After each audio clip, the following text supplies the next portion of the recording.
Ok. Alors, Jacques Trémollet de Villers, vous n'êtes pas un militant royaliste historique, entre guillemets. Quelle est l'impression pour vous de cette journée? Essentiellement une impression d'espérance au sens fort du terme, d'espérance temporelle, c'est-à-dire que enfin, pour le Royaume de France, pour la France, quelque chose d'important recommence et qui ne s'arrêtera pas. Et il y aura d'autres journées comme celle-ci. Et il y aura d'autres journées de plus en plus amicales, de plus en plus joyeuses et de plus en plus communicatives au sens fort du terme, pour que vraiment la France redevienne complètement, et je dis même pas devienne vraiment ce qu'elle doit être. Il y a une dimension politique dans cette journée. Comment vous la voyez? À côté de ce qu'on appelle habituellement le politique, c'est-à-dire vraiment dans la politique au sens fort du terme, c'est-à-dire la construction de la cité, une cité qui soit une amitié au sens fort du terme. Aristote disait les nations sont des amitiés, et nous avons ici constitué une amitié, et cette amitié se développera.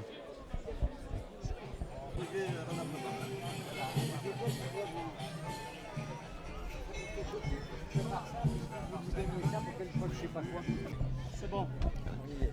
Monsieur Marcel Julien, vous avez accueilli les princes de France au Beau de Provence. Qu'est-ce que cela évoque pour vous? C'était un pari stupide, fabuleux. Et que de longtemps, je m'étais dit, c'est une belle histoire. Et l'histoire est devenue vraie comme ça, brusquement, parce que je ne m'y attendais pas l'an dernier ou quoi. Mais j'avais rêvé tout haut, tout bêtement. Et je crois qu'il faut continuer à faire ça si on veut sortir du chagrin français. C'est même plus un désespoir, c'est beaucoup plus grave. Et je pense que seul, je l'ai toujours pensé, j'ai un grand-père dont j'ai vraiment dédié un livre et qui m'a appris le roi comme on a appris l'honneur, comme on a appris la joie de vivre, la propreté d'exister. Et tout d'un coup, c'est vrai. Donc c'est vrai aujourd'hui au Beau parce que la jeunesse accompagne nos vœux. Tandis que par les hasards des parentés, je n'ai travaillé qu'avec, même dans ma jeunesse, qu'il y a des gens âgés et l'idée de monarchie était presque rattachée à des gens à la fin de leur vie comme moi la mienne. Et aujourd'hui j'ai l'impression avec un tout petit morceau de tison tout rouge, tout plein d'espérance, de le donner à un vrai prince. Et c'est à ce prince que j'ai rencontré au moment où je publiais les mémoires de son grand-père et qui est venu vers moi et qui m'a fait cette promesse de se retrouver. Ben, ça y est, c'est fait aujourd'hui. On est le 23 juin de l'an 2002. Il fallait attendre quand même. Et mon grand-père, ce grand-père à qui je dédiais cette lettre de tendresse et de remerciement, m'avait fait cette prédiction qui, je crois, va s'avérer. Il faut que je tienne encore le coup un petit peu. On m'avait dit, tu verras qu'à ta mort, il y aura plus de rois en Europe qu'il y en avait à ta naissance. Je le crois. Donc pour vous, ce n'est pas une survivance du passé, ce que vous vivez aujourd'hui, c'est un renouveau. Ce qui est une survivance du passé, c'est la connerie, ça, les modernes. Bon, la bêtise, l'amour, l'honneur, la tendresse, le chagrin, ça n'a pas d'âge. Il faut être sot pour s'imaginer que parce qu'une chose a une date, elle est dépassée. Ce qui est dépassé, c'est la nouveauté imbécile. Merci encore. Allez, c'est bon. Jean Sévilla, vous êtes un habitué des Beaux de Provence. Pour vous, est-ce qu'il y a quelque chose de nouveau cette année? Oui, ce qui est tout nouveau, évidemment, c'est la personne et la présence des princes. C'est la première fois que les royalistes qui viennent en Provence et de toutes origines voient et peuvent parler avec les représentants de la Maison de France, avec le dauphin, avec le futur chef de la Maison de France. C'est un contact charnel et c'est la preuve même de l'incarnation de la monarchie. C'est la concrétisation pour les gens qui sont ici d'une espérance. Voilà, c'est un moment magnifique. Vous avez l'impression que le public est ici aujourd'hui, a ressenti cela aussi et a vibré différemment des autres années? C'est très évident. Alors ça, on le sent tout de suite aux conversations, à l'ambiance qui est là. Les gens sont heureux. C'est un moment de communion, un moment de grâce. Oui. Et donc, c'est plus qu'une tradition qui s'est passée aujourd'hui, c'est un renouveau? je crois qu'on a institué quelque chose aujourd'hui. C'est quelque chose de tout à fait nouveau. Oui, le contact direct entre les princes et les royalistes. C'est évident que chacun a leur indépendance. Les princes ne sont pas les princes pour les royalistes, mais ce contact direct, c'est un moyen de se ressourcer, c'est un moyen de resserrer un lien affectif et un lien intellectuel aussi. Oui, c'est un nouveau départ. Oui. Non, restez au contraire. Derrière les. On va le mettre comme ça. Ouais, comme ça, voilà. Restez. Et en fait, il y avait vraiment un travail père-fils. Et fils-petit-fils. Et il y avait vraiment un travail concret sur le terrain. Hugues Capet, c'était un chef de guerre. Hein. Et puis son élection, elle a été rapide. Hein. Ce sont quelques ducs, quelques prélats qui se sont réunis, qui ont dit mais il faut qu'on sorte de cette situation, comment on fait? Alors bon, il a été élu, et puis ensuite il a institué, puis ensuite les premiers cassiciens ont institué de leur vivant leurs successeurs. Puis après les lois se sont... Donc je pense qu'on est, on est des pragmatiques. On est des pragmatiques. Quand on a voulu jouer avec le feu, on s'est brûlé les doigts. Donc il faut qu'on revienne à des choses un peu plus réalistes et simples. La loi Salic n'est plus viable aujourd'hui pour pouvoir assurer une descendance sûre. La loi Salic, quel était l'avantage, quel était l'objet de la loi Salic? La loi Salic, c'était de faire en sorte que, justement, il n'y ait qu'une dynastie nationale qui ait en main les destinées de la France. Et pour éviter que quand il n'y a plus de descendants mâles, eh ben, ce soit par les femmes, donc de faire venir l'anglois, comme on dit, hein, il y avait une chanson tout à l'heure, de faire venir l'espagnol, de faire venir l'allemand, de faire venir l'autrichien. Non, il y a toujours eu des rois du lieu. Hein, c'est comme les élus locaux. Quand on dit les élus locaux, ils sont élus de leur... en France, on n'aime pas les parachutages. Hein, on l'a vu dans les... Donc c'est ça. Et puis il y a une légitimité dedans. C'est vraiment tout petit, mais je ne sais plus si c'est la mère ou la grand-mère de Régnier a abdiqué en faveur de son fils, alors que son mari n'était absolument pas Grimaldi. Et ça a permis justement de continuer une dynastie qui était en voie de s'éteindre. Par exemple en Belgique l'aîné c'est Astrid. Donc ça passe derrière, il y a d'autres princes. Je sais pas. L'avantage, c'était de faire en sorte que c'était toujours vraiment quelqu'un du lieu, qui comprend les aspirations, qui les a vécues, qui les vit, et puis qui a une légitimité par là. Plus que des théories et des règles d'ordre général qui finalement, on le voit par exemple avec la cohabitation, qui finalement tue l'esprit de la Ve République. Parce que la Ve République, c'était donner à un chef de gouvernement, enfin un président, un Premier ministre qui soit élu, qui soit de sa majorité. Mais on n'a pas eu ça dans les dernières années, on n'a pas eu ça. Et en fait, on s'aperçoit qu'on est arrivé à rien. Donc, on a fait des lois, on a fait des réglementations, et puis ce qui arrive en Europe. Et puis ça correspond à une aspiration, mais ça ne correspond pas à quelque chose qui... on essaye par les institutions de façonner la réalité. Il faut repartir des réalités d'en bas pour reconstruire vers le haut. Comme dirait Raffarin, oui c'est ça, la France d'en bas. Non mais ça va plus loin, c'est vraiment un travail concret, c'est un travail réel, c'est un travail au quotidien, ce sont des échanges, c'est une compréhension de la situation, et puis c'est des propositions qui correspondent à quelque chose. Et pas à une vue de l'esprit qui... il ne faut pas revenir, il ne faut pas prendre ce qu'il y avait avant pour continuer aujourd'hui, et partir d'aujourd'hui, en quelque sorte faire une coupure par rapport à ce qu'il y avait avant, et puis repartir d'aujourd'hui pour le futur, avec de nouvelles... En fait, l'avant, il donne des lignes de conduite. Enfin, c'est une leçon. je pense que l'histoire est une leçon. C'est-à-dire on prend des exemples, on se dit mais c'est même quelquefois pour l'agir, c'est ce que dirait Aristote, ce sont des principes propres. C'est-à-dire c'est des principes qui sont liés à un peuple, à une situation, à un moment.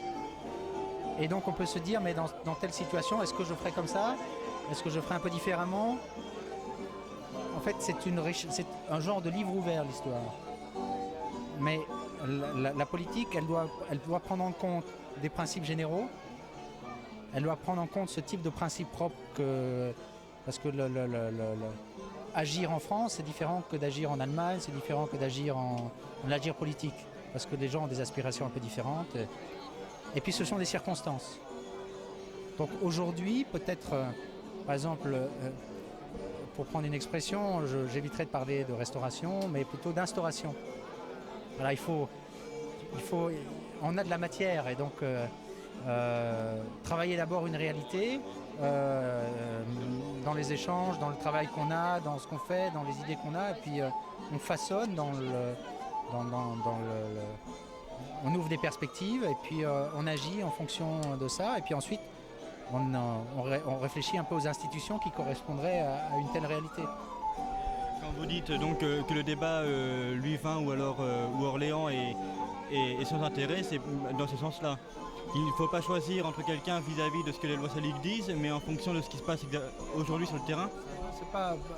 là vous allez un peu vite, le raccourci est rapide. Est-ce que... Non, je pense que la loi a été le reflet, la loi salique, elle est le reflet d'une réalité. Bon, elle est le reflet d'une réalité. Elle a été construite sur la réalité. Et ce qu'elle est aujourd'hui, en France, il n'y a pas de monarchie, donc il faut bien qu'on se rattache à quelque chose. Une monarchie nationale, une monarchie ordre de primogéniture, et puis les trois lois, primogéniture, catholicité et nationalité. Ah, ça, c'est vraiment ça, ce sont des principes forts. Ensuite c'est vraiment dans le travail, l'agir politique, le travail politique, c'est de voir comment, avec ces principes-là, qui quand même donnent une certaine légitimité, comme diraient les Américains, top-down, et puis ensuite on acquiert une légitimité bottom-up, c'est-à-dire à partir de ce que je disais tout à l'heure, la sueur, le sang, et puis à la jonction de ça, il y a un agir politique. Pour cela, vous sortez beaucoup, vous montrez beaucoup, justement pour conquérir les cœurs et conquérir comme on voit à Arles. Moi à peu près. Ouais. Et est-ce que vous allez être amené à prendre amené à prendre des décisions politiques, mais d'une manière plus publique? En fait, j'aime bien, quand je dis quelque chose, j'aime bien que ça corresponde à quelque chose qui existe. Donc je préfère faire ce que je fais aujourd'hui, dans les déplacements où je vois les élus locaux. Et en général, le message passe aussi bien. Il n'y a pas besoin de faire des déclarations publiques. Là, j'ai fait par exemple une interview dans la Provence de samedi. Voilà, ça c'est une déclaration publique. Et ça coule de source parce que c'est lié à quelque chose qui est tangible. Et puis au fur et à mesure que les choses grandissent et se développent, on passe à l'étape supérieure et puis peut-être qu'on fait quelques télévisions nationales et puis voilà. Et peut-être qu'on a une responsabilité au sein de la nation. Les gens qui vous voient, que vous rencontrez, ils se disent c'est un monarchiste un peu décalé par rapport à la réalité, c'est quelqu'un qui est un ambitieux, ou alors c'est quelqu'un qui a la possibilité, qui pourrait gouverner à la place du président. Je ne sais pas s'ils disent gouverner à la place du président, mais au moins avoir un rôle fédérateur. Ça, oui, j'en ai parlé avec le maire d'Arles hier. Pour lui, il avait un peu suivi mon parcours. Quand je vais par exemple, je suis allé au Liban l'année dernière, c'était vraiment le descendant des rois de France qui venait au Liban. Et j'ai rencontré toutes sortes de personnalités, en allant du président de la République à Walid Jumblat. J'ai fait le nord, le sud, l'est, l'ouest. J'ai vu tout ce qu'on peut voir au Liban. En France, est-ce que... C'est la même chose, de façon un peu plus lente, parce qu'il faut un peu plus de temps. Est-ce que les gens au pouvoir actuellement reconnaissent un statut officiel, comme le président de la République ou le Premier ministre? Est-ce qu'ils vous reconnaissent un statut officiel comme étant l'héritier des rois de France. Oui, mon père, oui. Bah, c'est le chef de famille, donc en tant que chef de famille, il a cette reconnaissance de l'État français. Et puis moi, en fait, ça c'est vrai que c'est inscrit dans le marbre, mais je préfère vraiment ce travail-là de proximité et que les gens et que même les élus fassent réfléchissent un peu à la situation. J'aime pas imposer les choses, j'aime bien quand les gens font une démarche personnelle. Quand même intervenir plus explicitement plutôt que quand les gens refuseront de réfléchir ou resteront butés sur leur position. Il faudra bien un jour. Il faut qu'il y ait au moins un minimum, une base suffisamment développée pour. Et pour l'instant, c'est trop tôt. Pour l'instant, c'est trop tôt. Je pense que vraiment là, ça fait 5 ans hein, que ça dure hein, quand même. Donc j'ai fait la Provence, j'ai fait le Languedoc, le Bordelais, Rouen, l'Alsace-Lorraine, Lyon, le Liban, le Québec, la Louisiane. Donc ça fait l'Île-de-France. Et donc ça fait quand même l'Anjou. Donc ça fait vraiment un certain nombre de contacts, de liens avec les élus. Ah oui, j'ai dit, c'est une fourmi. Je vais me faire. Ouais. Et vraiment, c'est vraiment ce. Et là, on a un contact avec les politiques, on a un contact avec les décisionnaires de la culture, on a un contact avec les gens, on a un contact avec les royalistes. En fait, c'est la France dans sa réalité. Un peu même tout à fait la France qu'on a vue à Reims pour le millénaire. Le contact que vous avez le plus marquant, c'est celui avec les politiques. Les gens ici, de toute manière, sont favorables. Ils en parlent en bien après autour d'eux. Il y a des gens qui n'ont pas forcément les mêmes opinions. Mais quand les Français voient l'héritier du trône de France discuter avec les hommes politiques qui, eux, sont mis en place par la République, et qui voient justement ce rapprochement, ça a sûrement plus d'impact que des réunions privées. J'aime bien équilibrer mes déplacements. Il y a à la fois du public et du privé. Il y a du public parce que ça fait partie de la vocation, puis il y a du privé parce que j'aime bien prendre un moment pour voir les gens avec lesquels j'ai envie de discuter un peu plus profondément. Mais par exemple, un déplacement comme ce week-end, il y avait tous les domaines, enfin toutes les composantes. Hier, il y avait Arles, il y avait Mayenne. Hier soir, il y avait la mairie des Baux. Puis aujourd'hui, il y a ce rassemblement. Il y a 2 semaines, j'étais à Béziers. Il y avait une journée viticole le matin, donc j'ai fait le tour des caves coopératives avec M. Huillet, qui est le président des caves coopératives du Languedoc. Et puis le dimanche, c'était une journée taurine, donc M. Marget qui élève des taureaux et qui s'occupe de la feria. Et donc je serai à la feria à Béziers le 15 août.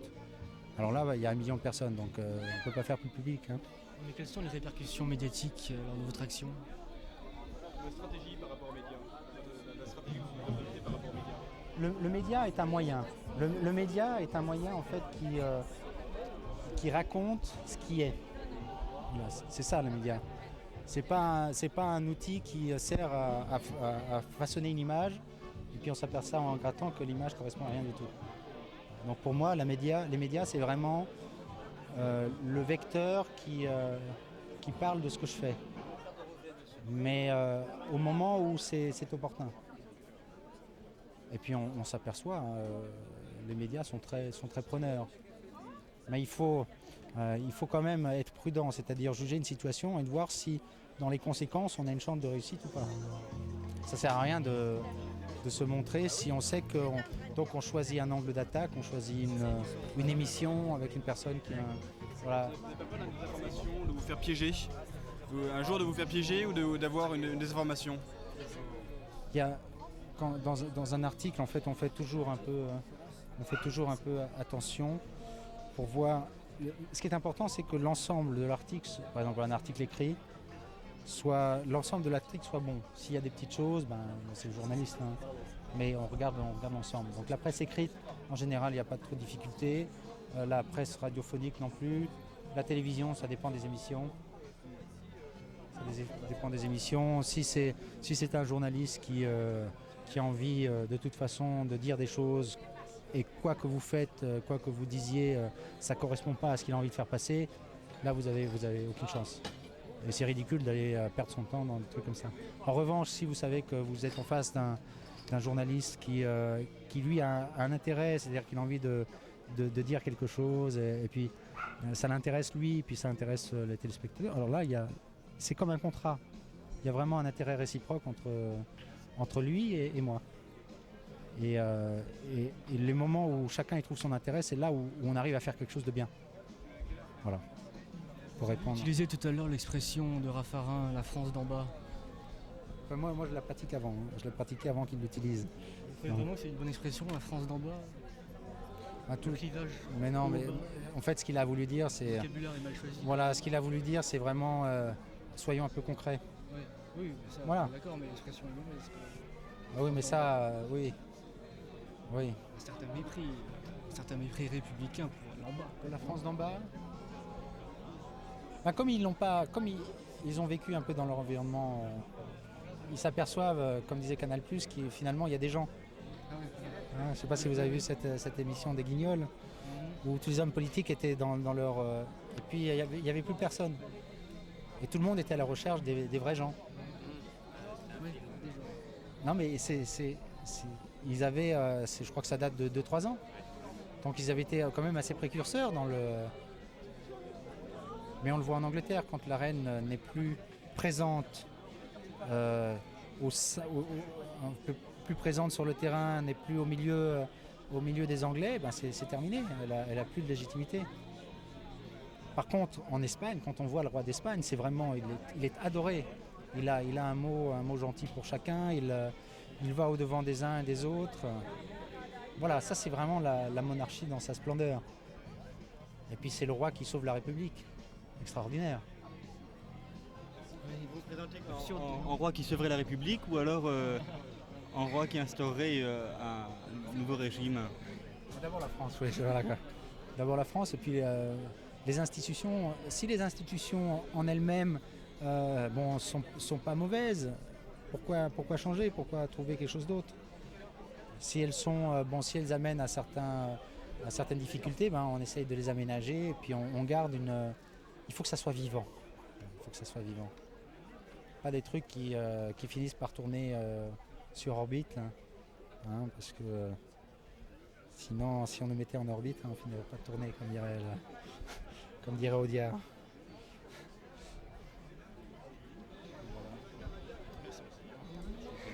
Merci monseigneur. Ouais, mais avec grand plaisir. Avec grand plaisir. En tout cas, c'est plein d'espérance de voir un prince parmi nous. Voilà, puis c'est plein d'espérance de voir des jeunes. Voilà. Vous connaissez dans les portraits qui sont faits de vous, pendant les discours? Si je me reconnais, mais en fait, quelqu'un comme Jacques Trémollet de Villers, je connais bien, parce que sur certains sujets, on travaille ensemble. Donc oui, je me reconnais. Oui. Mais c'est ça, la chose importante, c'est un peu ce que j'ai récité en provençal à la fin. Je ne sais pas si j'ai le petit papier là. C'est ça, l'idéal serait de conquérir le pays sans ferrailler. Il faut quand même aller sur le terrain. Mais, tout bellement par renommée, en étant non pas le roi qui envahit les villes, mais le prince amoureux qui va devant l'armée, voilà, sur son cheval marquant le pas, en serrant à son poing la rose de la paix. C'est un peu ça. C'est même tout à fait ça. Ah non, mais l'armée, c'est pas le militaire là. Il faut savoir utiliser les métaphores. Ah là, on a une armée là. Une armée de jeunes qui sont pleins d'allant et de vitalité.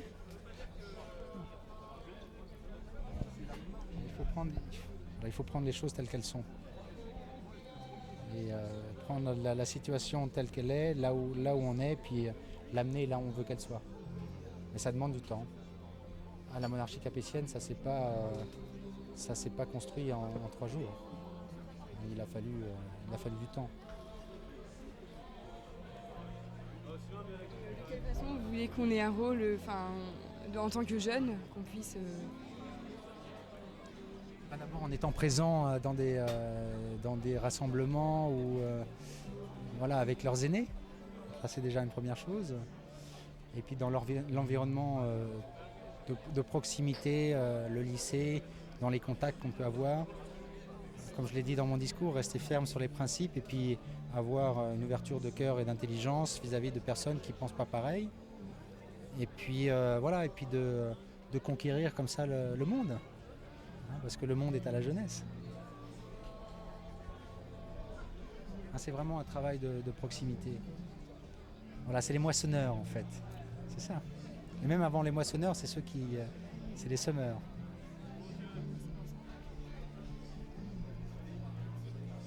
Mais les fruits, on les voit toujours après.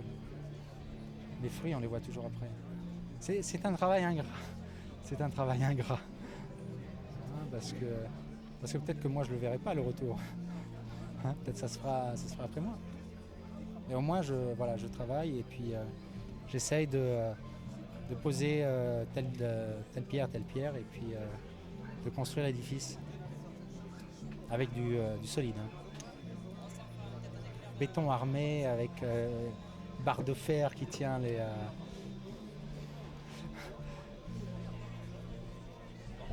Oui, il y a des... Quoi ? Pourquoi vous êtes... Non, parce qu'il est maçon. Donc... Voilà.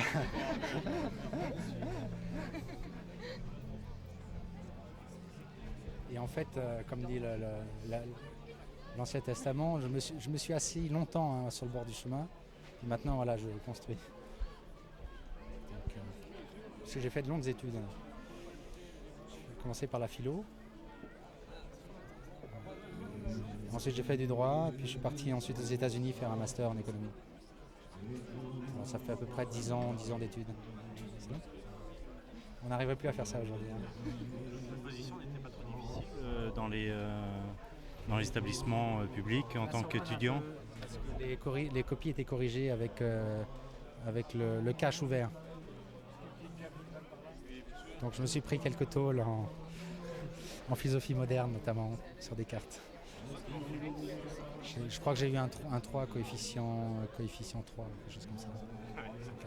Quelles sont vos activités professionnelles? Alors j'étais consultant dans un cabinet de conseil en management et organisation de Deloitte et Touche pendant 5 ans, où je conseillais les institutions financières, à la fois d'abord sur le passage à l'euro, ensuite pour résoudre les problèmes qui étaient liés au passage à l'euro.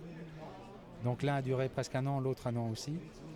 Et puis j'ai commencé à faire des missions d'organisation, d'abord dans des banques et dans des sociétés de gestion pour restructurer les entreprises. Enfin restructurer, c'est-à-dire essayer de définir les postes des différents collaborateurs et puis de trouver une organisation qui corresponde à l'esprit de la société.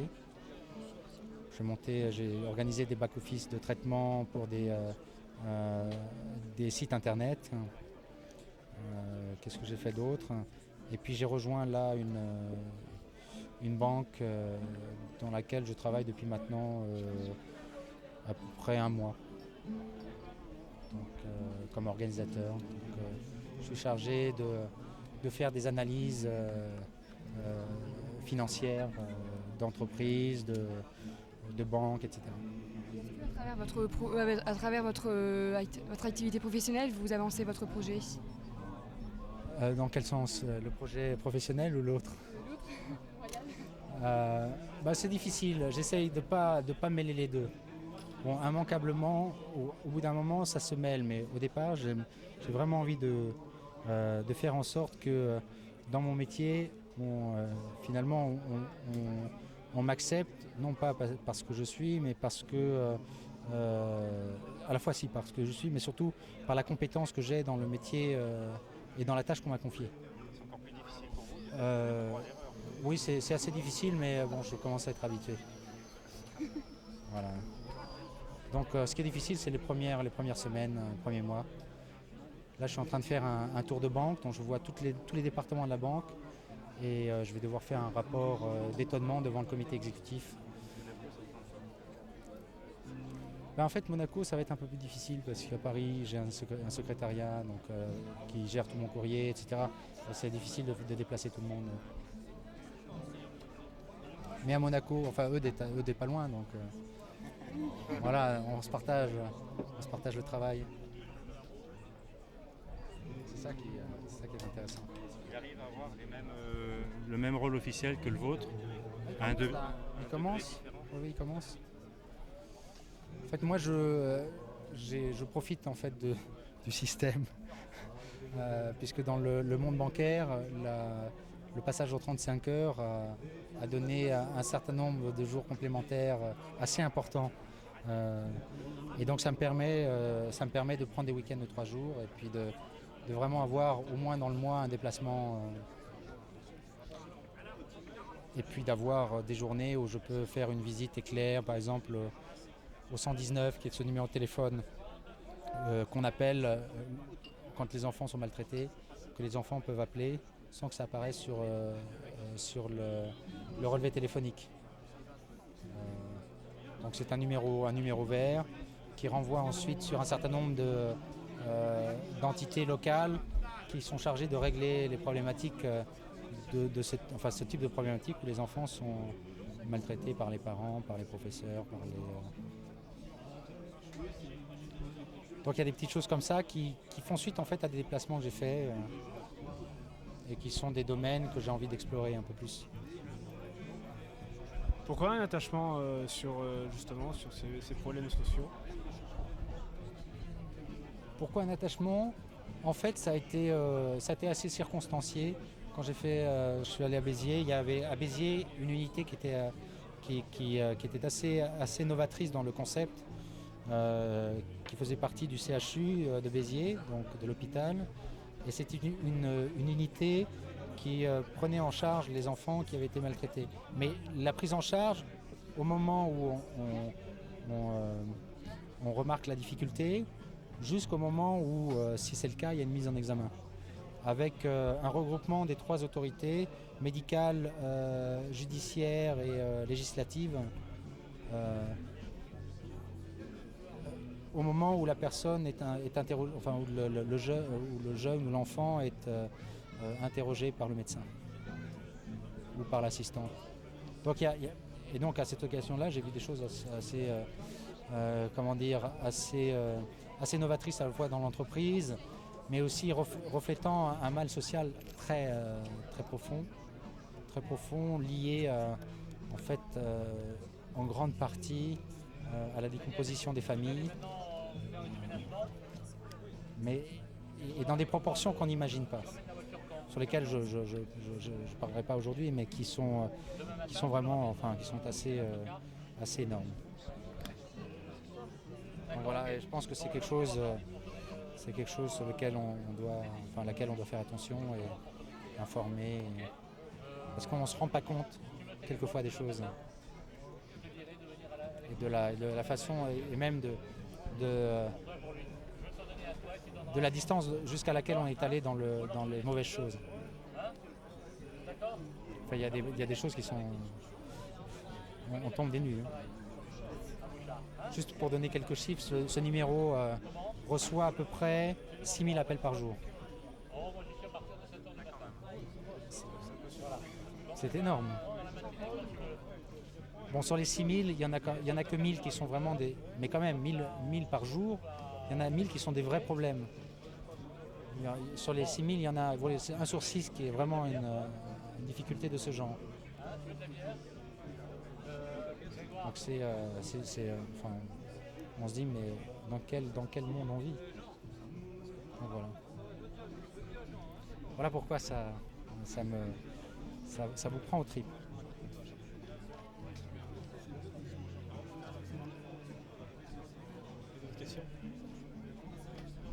C'est bon, il faut qu'il recharge. Merci bien, monseigneur. Voilà, c'est moi qui vous remercie.